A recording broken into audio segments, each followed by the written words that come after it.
Hi friends, स्वागत है आप सभी का उत्कर्ष के डिजिटल प्लेटफॉर्म पर। और आज के इस सेशन में हम लोग देखेंगे आरएस 2024 के अंतिम 90 दिनों की प्लानिंग। क्या आपकी रणनीति होनी चाहिए, क्या प्री के साथ मेंस को भी पढ़ा जा सकता है अब जो समय बचा है उसमें, और उसके साथ साथ क्या गलतियां आप लोगों को नहीं करनी। तो चलिए शुरू करते हैं। और शुरू करने से पहले मैं आप लोगों को बता देता हूं कि आरएस की योग्यता क्या है, कौन लोग फॉर्म भर सकते हैं या इसके लिए एलिजिबल हैं। तो सबसे पहले ध्यान रखा जाए, एज का जो क्राइटेरिया रखा गया है वो तारीख रखी गई है 1 जनवरी 2025, क्योंकि जो प्री का एग्जाम है वो है 2 फरवरी 2025 को। तो 1 जनवरी तक अगर आपकी एज 21 वर्ष हो चुकी है, 21 ईयर्स अगर आप हो चुके हो, तो आप इस फॉर्म के लिए एलिजिबल हो, बशर्ते आपकी उम्र 40 वर्ष से कम होनी चाहिए। और इसके साथ साथ आपके पास एक मान्यता प्राप्त कॉलेज यूनिवर्सिटी की डिग्री भी होनी चाहिए। लेकिन अगर आप फाइनल ईयर में हैं, अंतिम वर्ष में हैं, तो भी आप इस फॉर्म को भर सकते हो। उसमें शर्त यह रहती है कि मेंस के एग्जाम से पहले आपको अपना फाइनल ईयर कंप्लीट करना होगा और उसका प्रूफ भी आरपीएससी को दिखाना होगा। तो चलिए अब हम लोग देखते हैं इन लास्ट के 3 महीनों में 90 से 100 दिन जो आपके पास बाकी हैं, इसमें आप किस प्रकार से आरएस के प्री को और मेंस को तैयार कर सकते हैं। तो देखें फ्रेंड्स, आरएस के एग्जाम में बेसिकली 3 टाइप के जो हैं आपके मुद्दे हैं जिनको आपको प्रिपेयर करना होता है। एक आता है आपका स्टैटिक जीके, दूसरा आता है करंट जीके, और तीसरा आता है मैथमेटिक्स और रीजनिंग, मैथ्स और उसके साथ आता है रीजनिंग। लास्ट के इस समय में 3 महीनों से 3.5 महीने में आपको इन तीनों विषयों को साथ लेके चलना है। लेकिन सबसे पहले आपको क्या करना है, तो सबसे पहले स्टैटिक पोर्शन में जो कोर विषय हैं, जो कोर सब्जेक्ट्स हैं, इनको अच्छे से तैयार किया जाए। और कोर विषय के 2 भाग हैं, एक है राजस्थान का जीके और एक है भारत का जीके यानी कि इंडिया का जीके। अब देखें, राजस्थान का जो जीके है इसमें आपको जो स्कोरिंग पोर्शन है उसको पहले तैयार करना होगा। वो पोर्शन जो आपको पढ़ने के बाद नंबर दिलाने की गारंटी देता है, जिसमें आप लोग रिटर्न ऑन इन्वेस्टमेंट जिसे कहते हैं, उन विषयों को पहले कवर करें। और एग्जाम में जिनका वेटेज जाता है, इसमें सबसे पहले आता है राजस्थान का भूगोल यानी कि राजस्थान की ज्योग्राफी। राजस्थान का भूगोल या ज्योग्राफी कवर करने के बाद आप दूसरे विषय पे आ सकते हैं, राजस्थान का आर्ट एंड कल्चर यानी कि कला संस्कृति।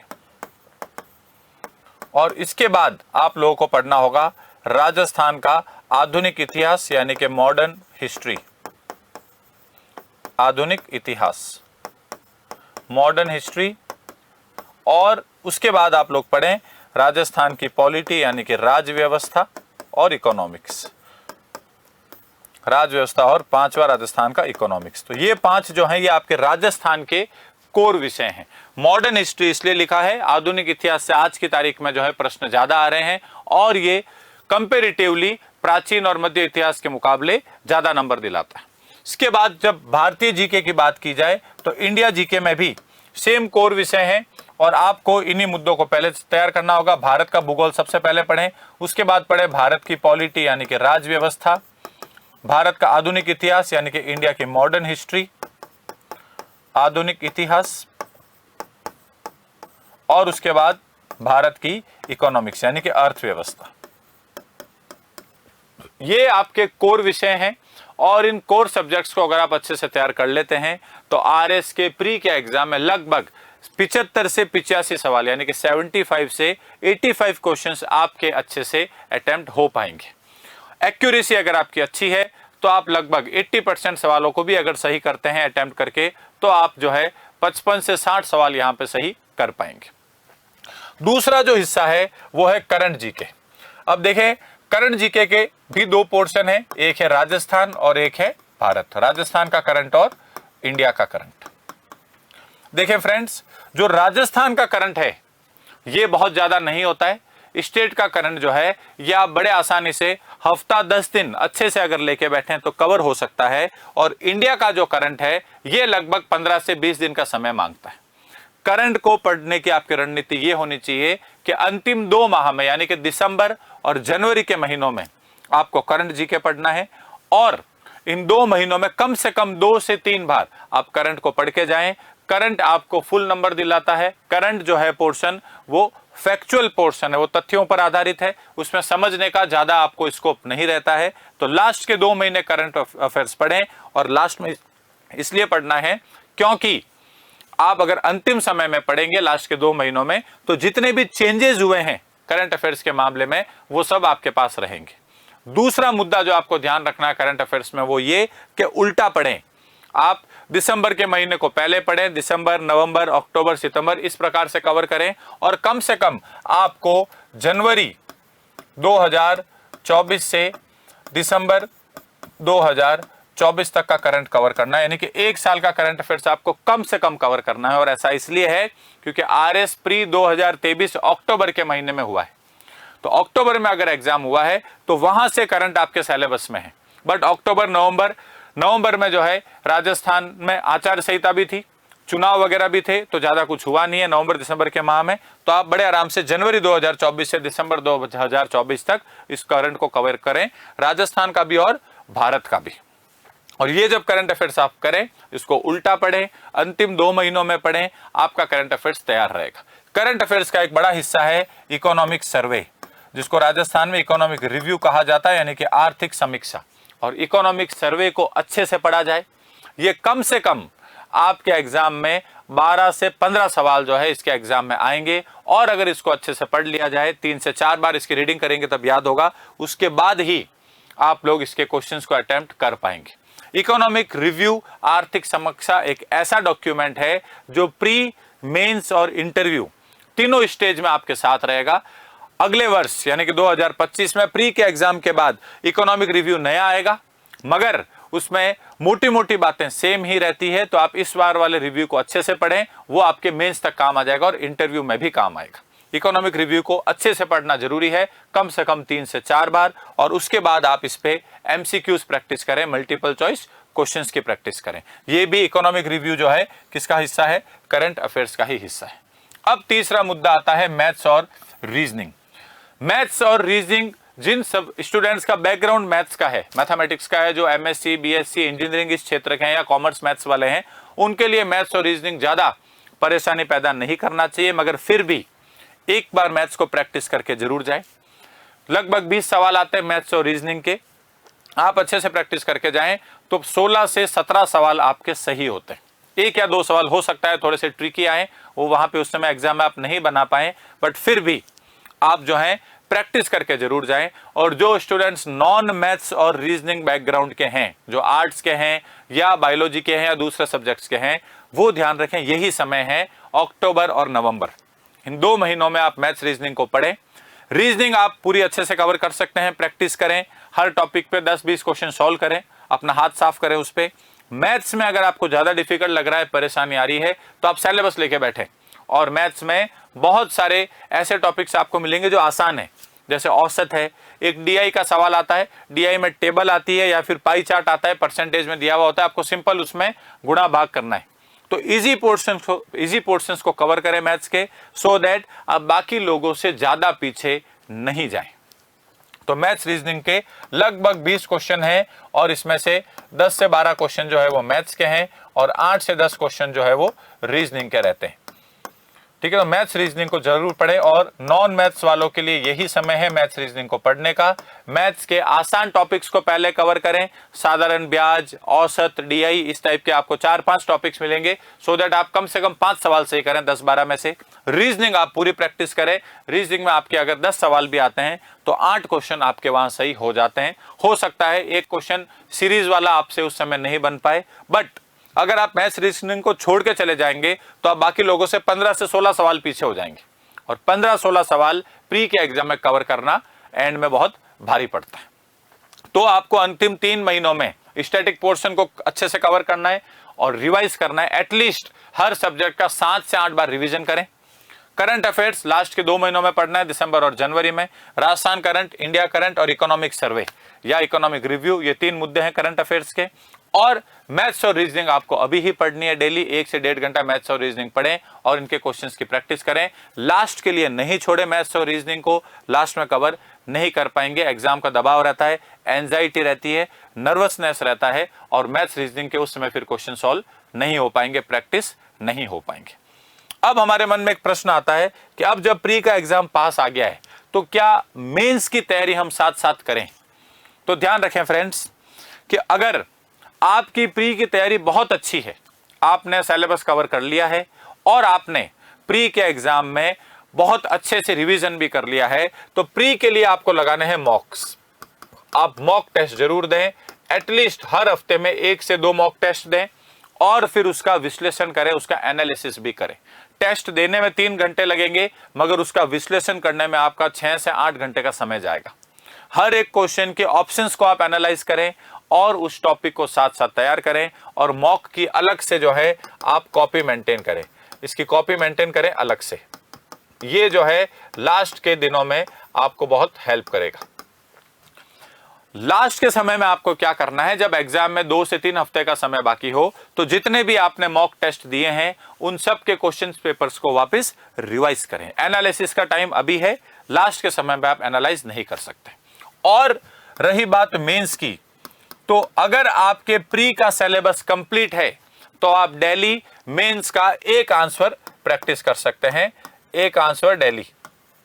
इससे ज्यादा आप मेंस को नहीं करें, मगर एक आंसर उसी सब्जेक्ट का करें जो प्री और मेंस में कॉमन सब्जेक्ट है। जैसे हिस्ट्री, इकोनॉमी, पॉलिटी, ज्योग्राफी, ये प्री मेंस दोनों में आ रहे हैं, इनके ऊपर आप आंसर राइटिंग प्रैक्टिस करें अगर आप करना चाहते हैं और आपका सिलेबस प्री का अच्छे से कवर हो रखा है। ऐसे विषय जो प्री में नहीं आ रहे हैं, सिर्फ मेंस में आ रहे हैं, जैसे मनोविज्ञान हो गया, एथिक्स हो गया, लोक प्रशासन है, बहुत सारे ऐसे सब्जेक्ट्स हैं, उनकी अभी आंसर राइटिंग प्रैक्टिस का समय जा चुका है, उनको पढ़ने का भी समय जो है वो अब जा चुका है, क्योंकि प्री ही अगर क्वालिफाई नहीं हुआ तो आप मेंस लिख ही नहीं पाएंगे। तो ज्यादा फोकस आपका दिन का 80 to 90% टाइम जो है वो प्री के एग्जाम की तैयारी में अब जाना चाहिए।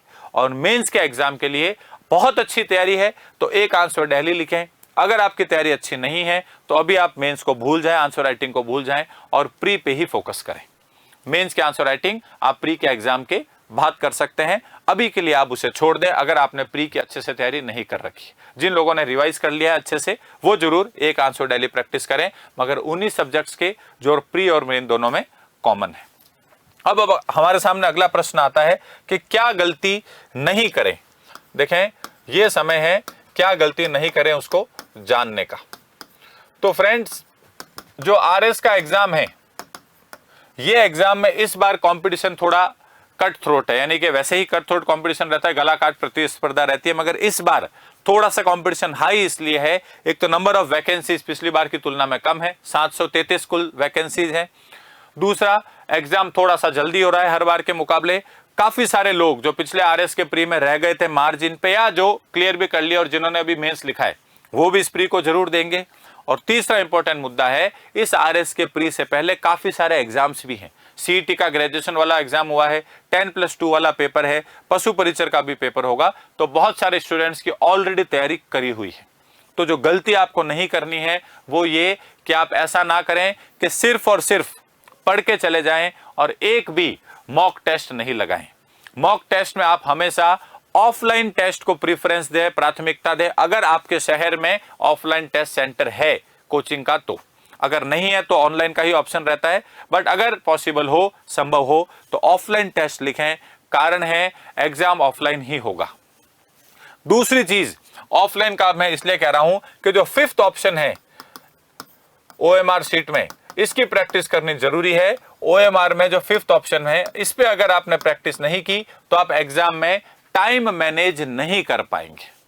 तो ओएमआर में 5th ऑप्शन पे फोकस करना जरूरी है। 5वां ऑप्शन है कि आप क्वेश्चन को अगर अटेम्प्ट नहीं कर रहे हैं।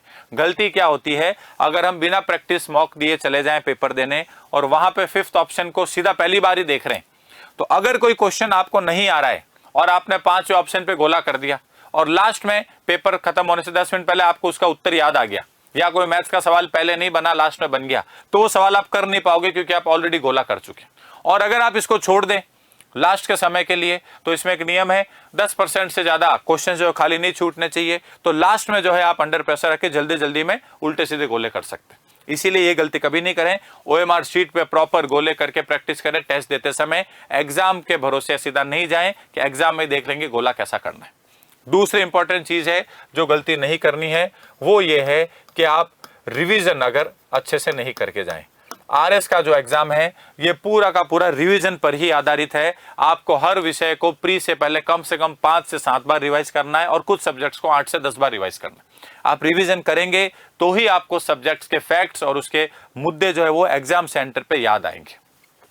तीसरा जो इंपॉर्टेंट पॉइंट है वो आप अपनी दिनचर्या यानी कि अपना टाइम टेबल। ध्यान रहे एग्जाम क्योंकि आरएस का प्री दिन में होगा सुबह 9 से 12 या 10 से 1, तो आप अपना टाइम टेबल भी घर पे ऐसे ही सेट करें कि आप जो मॉक टेस्ट दे रहे हैं वो इसी दौरान दे रहे हैं। ये गलती नहीं करें कि आप रात में मॉक टेस्ट दें या दोपहर में मॉक टेस्ट दें। इसका कारण यह है कि जिस समय एग्जाम होता है उस समय आपका जो माइंड है, आपका जो ब्रेन है, वो अपने मैक्सिमम एफिशिएंसी पे वर्क करना चाहिए और वो तभी करेगा जब आप तैयारी के समय अपने माइंड को उस समय के लिए ट्रेन करेंगे। अगर आप दिन में तो सो रहे हैं, रात में जग के पढ़ रहे हैं और टेस्ट दे रहे हैं, तो एग्जाम के दिनों में दिन के समय में आपका जो माइंड है वो इनएक्टिव रहेगा, इतना सक्रिय नहीं रहेगा। और एग्जाम दिन में होना है और जब एग्जाम का टाइम होगा, जब दिमाग वास्तव में चलना चाहिए, तब दिमाग जो है वो कम चलेगा। मैथ्स के फॉर्मूले याद नहीं आएंगे, कुछ कॉन्सेप्ट्स आप भूल सकते हैं या फिर कुछ फैक्ट्स भी आपके दिमाग से स्लिप हो सकते हैं। इसीलिए आपको टाइम टेबल एग्जाम के अकॉर्डिंग ही सेट करना है, अपने पढ़ने का भी और अपने मॉक टेस्ट देने का भी। चौथी गलती जो आपको नहीं करनी है वो ये है कि आप राजस्थान जीके पे कम फोकस अगर कर देते हैं, तो राजस्थान जीके पे कम फोकस अगर हुआ तो आरएस का एग्जाम का प्री निकालना काफी मुश्किल हो जाएगा। राजस्थान जीके जो है लगभग 50% का वेटेज है, मैथ्स रीजनिंग के 20 सवाल है और बाकी के बचे हुए सवाल इंडिया जीके के हैं। राजस्थान जीके को बहुत अच्छे से पढ़ के जाएं, ऐसा ना हो कि आप इंडिया जीके पे ज्यादा फोकस कर दें और राजस्थान को बिल्कुल ही इग्नोर कर दें, तो भी एग्जाम हॉल में हो सकता है आपका सिलेक्शन मार्जिन पे आके रह जाए। और पांचवी गलती जो आपको नहीं करनी है वो ये कि आप अगर आरएस के प्री में रिस्क नहीं लेते हैं, रिस्क से मेरा अर्थ है कि आप अगर 150 में से कम 120 सवाल अटेम्प्ट नहीं करके आते हैं तो फिर भी आपका सिलेक्शन जो है वो मार्जिन पे आके रुक सकता है। अब 120 कर रहे हैं, 100 करने हैं, 135 करने हैं, डिपेंड करता है पेपर कैसा आ रहा है। पेपर अगर आसान आ रहा है तो आपको अटेम्प्ट्स हाई रखने होते हैं, पेपर अगर डिफिकल्ट आ रहा है तो अटेम्प्ट्स थोड़े से कम करने होते हैं, मगर नंबर ऑफ अटेम्प्ट्स आपके हमेशा हायर साइड पे ही रहने चाहिए। आपको ज्यादा ही अटेम्प्ट करने हैं क्योंकि कुछ सवाल गलत होंगे। आपको ये मान के चलना होगा कि आप अगर 100 क्वेश्चंस करके आ रहे हैं, आपकी बहुत अच्छी एक्यूरेसी भी है, तो भी 8-10 क्वेश्चंस गलत हो जाते हैं। और अगर इस प्रकार से आप कम सवाल अटेम्प्ट करके आए और जितना आपने अनुमान लगाया उससे ज्यादा गलत हो गए, तो आप जो है कट ऑफ से नीचे रह सकते हैं। तो इसीलिए एग्जाम हॉल में रिस्क लें और इस रिस्क की प्रैक्टिस आपको मॉक टेस्ट में करनी है। आपको कम से कम 20 से 30 सवाल एग्जाम हॉल में ऐसे मिलेंगे जिनमें 2 ऑप्शंस में कंफ्यूजन होगा या 3 ऑप्शंस में कंफ्यूजन होगा, 50-50 आप होगे कि कोई एक आंसर सही है। उन सवालों को आप छोड़ के नहीं आ सकते हैं, उन सवालों को अटेम्प्ट करना जरूरी है। रिस्क टेकिंग एपेटाइट आरएस के प्री के पेपर में होना जरूरी है। सेफ अटेम्प्ट करके आ गए तो हो सकता है कट ऑफ से नीचे रह जाएंगे। कट ऑफ का अनुमान कोई भी व्यक्ति नहीं लगा सकता है। कट ऑफ का अनुमान पेपर देखने से पहले वैसे भी नहीं लग सकता है, तो आप अगर कट ऑफ का अनुमान नहीं लगा सकते हैं तो सेफ स्कोर का भी अनुमान नहीं लग सकता है। अपने मन से कोई भी कट ऑफ को मान के नहीं चले। ऐसा ना हो आप कट ऑफ बहुत हाई मान ले और उस चक्कर में पेपर को उल्टा सीधा अटेम्प्ट करके आ जाएं। फिर भी जो जनरल ट्रेंड है उसके अकॉर्डिंग अगर आप 200 में से जनरल कैटेगरी के बॉयज के लिए 110 स्कोर लेके आते हैं, 110, तो वो आज की तारीख में सेफ माना जाएगा। पर ध्यान रहे इट इज सब्जेक्ट टू, ये डिपेंड करता है कि आपके प्री का पेपर का लेवल क्या है। तो सारी बाजी उसी के ऊपर है कट ऑफ की। तो अभी कट ऑफ के बाजार में नहीं जाएं, अभी अपनी तैयारी पे ज्यादा फोकस करें, मॉक टेस्ट दें, रिवीजन करें, अपने टाइम टेबल को एग्जाम के अकॉर्डिंग सेट करें, राजस्थान जीके पे बराबर फोकस करें और थोड़ा सा जो आप मॉक टेस्ट दे रहे हैं उसमें रिस्क लेने की जो है अपनी टेंडेंसी, अपनी प्रवृत्ति, उस पे फोकस करें। तो फ्रेंड्स, आरएस के प्री में अब कुछ ही समय शेष रह गया है। प्री की रणनीति जो है वो मैंने आपके सामने बताई। अगर मैं इसका कुछ निष्कर्ष आपको बताऊं तो इन दिनों में उन्हीं लोगों को मेंस का आंसर लिखना है जिन लोगों ने प्री को बहुत अच्छे से प्रिपेयर कर लिया हो, रिवीजन भी कर लिया हो और वो अब मॉक टेस्ट दे रहे हो। जो लोग अभी तक अच्छे से प्री के लिए कॉन्फिडेंट नहीं हो पाए हैं, उनको अब मेंस की आंसर राइटिंग नहीं करनी है, उसको अवॉइड करना है। जो लोग मेंस की आंसर राइटिंग कर भी रहे हैं, उनको भी डेली आज की तारीख में एक ही आंसर लिखना है, और वो आंसर ऐसे सब्जेक्ट पे लिखना है जो प्री और मेंस में कॉमन हो, जैसे हिस्ट्री, इकोनॉमी, पॉलिटी, ज्योग्राफी, पर्यावरण, साइंस एंड टेक्नोलॉजी, ऐसे मुद्दों पे। दूसरा इंपॉर्टेंट पॉइंट है, ज्यादा से ज्यादा बार रिवाइज करें और मॉक टेस्ट दें। बिना मॉक टेस्ट दिए एग्जाम हॉल में नहीं जाएं। बहुत सारे आते हुए क्वेश्चंस आप इस गलती से मॉक टेस्ट में गलत कर सकते हैं। 5वें ऑप्शन का जो नया नियम आया है पिछले साल से, उसके ऊपर प्रैक्टिस करनी जरूरी है, तो वो आप मॉक टेस्ट में ही प्रैक्टिस कर सकते हैं। जहां तक पॉसिबल हो ऑफलाइन टेस्ट सीरीज ज्वाइन करें, बट अगर आपके शहर में ऑफलाइन नहीं है तो आप ऑनलाइन टेस्ट सीरीज को भी ज्वाइन कर सकते हैं और अपने पेपर का एनालिसिस जरूर करें। चौथा इंपॉर्टेंट मुद्दा यह है कि राजस्थान जीके पे बराबर फोकस करें और करंट अफेयर्स को लास्ट के 2 महीनों में ही पढ़ें। डेली करंट अफेयर्स को नहीं पढ़ें। करंट अफेयर्स दिसंबर और जनवरी के महीनों में ही पढ़ा जाए और उल्टे क्रम में पढ़ा जाए, दिसंबर से लगा के जनवरी तक। दिसंबर 2024 से जनवरी 2024 तक का करंट अफेयर्स आप अच्छे से कवर करें तो आपका पूरा का पूरा करंट उसमें कवर रहता है। और लास्ट अंतिम मुद्दा यह है कि आपको रिस्क लेने के ऊपर फोकस करना होगा। रिस्क से मेरा अर्थ है कुछ अटेम्प्ट्स आपको अपने बढ़ाने होंगे, क्योंकि आप ट्रेंड देख रहे हैं तो प्री का कट ऑफ लगातार बढ़ ही रहा है। तो आप जब तक रिस्क नहीं लेंगे आपका स्कोर बढ़ नहीं पाएगा। तो थोड़ा सा आपको 10, 15, 20 क्वेश्चंस ऐसे अटेम्प्ट करके आने होंगे पेपर में जिनमें आप जो है श्योर नहीं है आंसर में, मगर 50-50 है। उसमें आपको एक एडुकेटेड गैस लगाना पड़ता है कि किस क्वेश्चन को अटेम्प्ट किया जाए और कौन से ऑप्शंस को सेलेक्ट किया जाए। एलिमिनेशन टेक्निक जो है, जो आप टेस्ट सीरीज वगैरह में सीखेंगे प्रैक्टिस से, उसको यहां पे अप्लाई जरूर करें। तो ये थी 90 दिनों की आरएस के प्री की रणनीति। धन्यवाद।